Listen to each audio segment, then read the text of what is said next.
Earlier, we briefly touched on the stigma behind mental health issues, which can be found in any corner of the earth. But here in Arcadia, California, home to one of the highest scoring high schools in the country, the academic standards are elevated in comparison with the rest of the nation.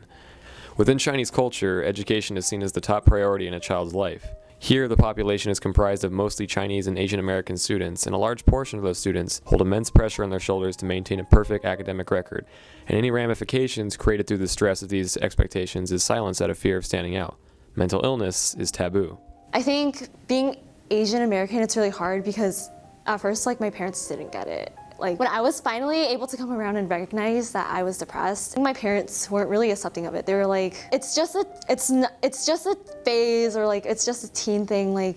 Maybe it's this Western culture that's influencing you. What I frequently heard was that parents did not want their children to come forward because of the effect it would have in their record or their reputation, that somehow word would get out and tarnish their futures, that the effects would be irreversible if any action is taken. In reality, the widespread stigma has caused a sense of isolation amongst those who feel this way. I definitely brought it up with my mom a lot. And she always deflected me to my sister because my sister also has similar problems. I never received any real help because my mom is very much someone who believes you can power through everything. And this doesn't necessarily apply to just Asian students here at Arcadia. The students of Arcadia High School recently created the Voices of Ability Club, formed to communicate with the students who want to maintain the stress, manage their lives accordingly, and bring awareness to those affected by mental illness. I started this club because I wanted to provide a community or environment where people with or without disabilities can meet and kind of discuss these things, because I feel like there's not enough information that's going around, not many people are educated, and there's a lot of stereotypes and stigma that's attached to people with this, physical and mental disabilities. And I personally struggled with a mental disability. So what I and many others recommend, if you're feeling as if you need to contact somebody, go to somebody you trust, like a counselor or one of your teachers, and let them know discreetly. This information will not be released to any of the students, and the counselor can give you information on local therapists, some of which have low to no cost sessions. Your next course of action depends on what works for you.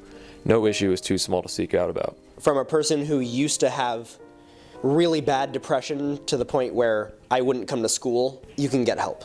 Talk to each other or talk to adults, look to somebody for some guidance. I'm reminded of a student that I saw not so long ago at Arcadia High. And she told me that she spends every day at school pretending to be somebody else. And I think that a lot of students look around them and see everybody putting on this face and thinking that everybody else is fine. What's wrong with me? You're not alone, and that there is help out there. Overcoming cultural and social barriers is a difficult feat to accomplish, and ignorance is a disease we will never completely rid ourselves of as people. But if there are days where you feel an overwhelming sense of hopelessness, remember there are millions like you who feel that the deeply entangled negative connotations of your condition keep them trapped in. Whether it be white, black, Asian, or Hispanic, if you see something, speak up. If you hear something, speak up. Because if we choose to remain silent, then the cries for help become muffled and then subside, leaving the millions to fight and wander alone in the darkness.